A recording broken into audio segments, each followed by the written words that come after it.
بسم اللہ الرحمن الرحیم۔ السلام علیکم اکتشافی ٹپس کے پیارے دوستو، ہم امید کرتے ہیں کہ آپ خیریت سے ہوں گے۔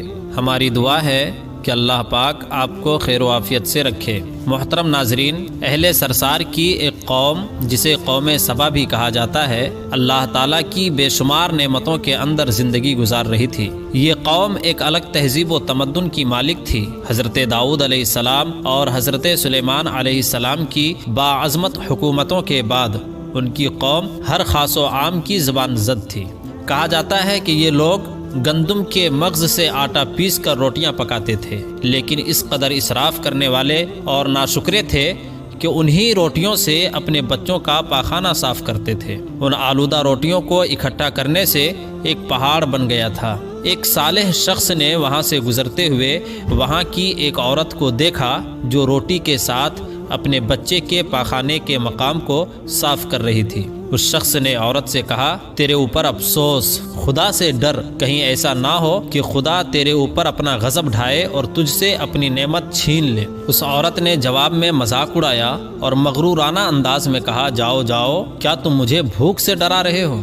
جب تک سرسار جاری ہے مجھے بھوک سے کسی قسم کا کوئی خوف نہیں۔ کوئی زیادہ عرصہ نہیں گزرا تھا کہ اللہ تعالیٰ نے ہوس بازوں اور اسراف کاروں پر اپنا غضب ڈھایا۔ پانی جو کہ زندگی کی بنیاد ہے ان لوگوں سے چھین لیا تھا۔ قحط نازل ہوا، بات یہاں تک پہنچ گئی کہ ان کی ذخیرہ کی ہوئی تمام غذا ختم ہو گئی۔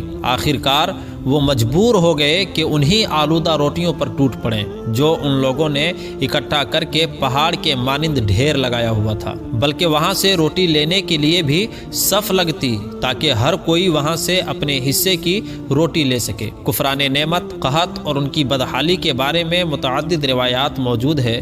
سورہ نحل کی آیت نمبر 112 اور 113 میں یوں ارشاد ہوتا ہے، اور اللہ رب العزت نے اس قریہ کی مثال بیان کی ہے جو محفوظ اور مطمئن تھا۔ رزق ہر طرف سے باقاعدہ آ رہا تھا، لیکن اس قریہ کے رہنے والوں نے اللہ کی نعمتوں کا انکار کیا تو خدا نے انہیں بھوک اور پیاس کا مزہ چکھایا، صرف ان کے ان اعمال کی بنا پر جو کہ وہ انجام دے رہے تھے۔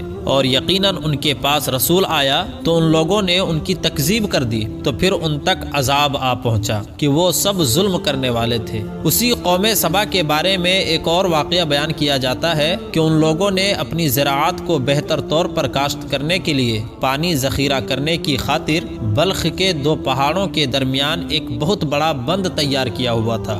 سوراخ اور دوسرے پہاڑوں سے گزرتا ہوا پانی اس بند میں آ کر وافر مقدار میں جمع ہو جاتا تھا۔ قوم سبا نے اس پانی سے صحیح طور پر استفادہ کرتے ہوئے وسیع و عریض اور بہت سے خوبصورت باغات لگائے اور کھیتی باڑی کو رونق بخشی۔ ان باغات کے درختوں کی شاخیں اس قدر پھلوں سے لدی ہوئی تھی کہ کہتے ہیں کہ اگر کوئی شخص سر پر ٹوکری رکھ کر اس کے نیچے سے گزر جاتا تو پھل خود بخود ٹوکری میں گرنا شروع ہو جاتے اور قلیل مدت میں ٹوکری تازہ پھلوں سے بھر جاتی۔ اس قوم کے بہت سارے دیہات اور قریے تھے جو بہت آباد اور آپس میں جڑے ہوئے تھے، لیکن نعمتوں کی کثرت نے انہیں شکر کرنے کے بجائے سرمست اور غافل کر دیا تھا، یہاں تک کہ ان کے درمیان بہت بڑا طبقاتی نظام وجود میں آ چکا تھا، اور ان میں سے صاحب اقتدار لوگوں نے کمزوروں اور ضعیفوں کا خون چوسنا شروع کر دیا تھا۔ بات یہاں تک پہنچ چکی کہ ان لوگوں نے خدا سے ایک احمقانہ التماس کیا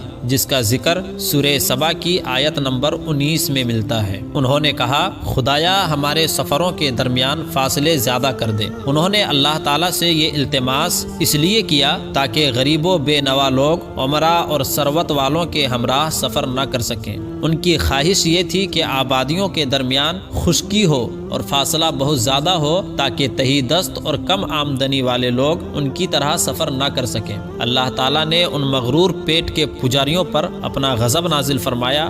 بعض تواریخ کے مطابق ان مغرور لوگوں کی آنکھوں سے دور صحرائی چوہوں نے معارب نامی بند کی دیواروں پر حملہ کر کے انہیں اندر سے کھوکھلا کر دیا۔ ادھر سے بارشیں زیادہ ہوئی جن کی وجہ سے سیلاب آ گیا اور اس بند میں پانی بہت زیادہ اکٹھا ہو گیا۔ اچانک بند کی دیواریں ٹوٹ گئی اور اس سے ایک بہت بڑا سیلاب آ گیا جس سے تمام دیہات، آبادیاں، مال مویشی، باغات، کھیتیاں اور ان کے محل اور گھر سب کچھ پانی میں غرق ہو کر نیست و نابود ہو گئے۔ ان کے باغات اور زراعت میں سے صرف کچھ پیلو اور بیری کے درخت اور کچھ جھاڑیاں بچی تھیں۔ خوش الحان پرندے وہاں سے کوچ کر گئے تھے، جبکہ الوؤں اور کووں نے قوم سبا کے کھنڈرات میں اپنے گھونسلے بنا دیے تھے۔ اس بات کا ذکر سورہ سبا کی آیت نمبر 15 اور 16 میں ملتا ہے۔ پیارے دوستو، ہم امید کرتے ہیں کہ آپ کو ہماری آج کی یہ ویڈیو ضرور پسند آئی ہوگی۔ اگر آپ کو ہماری آج کی یہ ویڈیو پسند آئی ہے تو ہم آپ سے التماس کرتے ہیں کہ آپ ہمارے چینل اکتشافی ٹپس کو ضرور سبسکرائب کر لیں اور ساتھ ہی لگے بیل کے بٹن کو بھی پریس کر لیں تاکہ ہماری آنے والی اور بھی مزید معلوماتی ویڈیوز کا نوٹیفیکیشن وقت کے ساتھ آپ کو ملتا رہے۔ سبسکرائب کے ساتھ ساتھ ہماری ویڈیوز کو لائک کریں، شیئر کریں اور کمنٹس میں اپنی قیمتی رائے کا اظہار ضرور کریں۔ اب ہم آپ سے اجازت چاہتے ہیں۔ اللہ پاک آپ کو اپنے حفظ و امان میں رکھے، آمین۔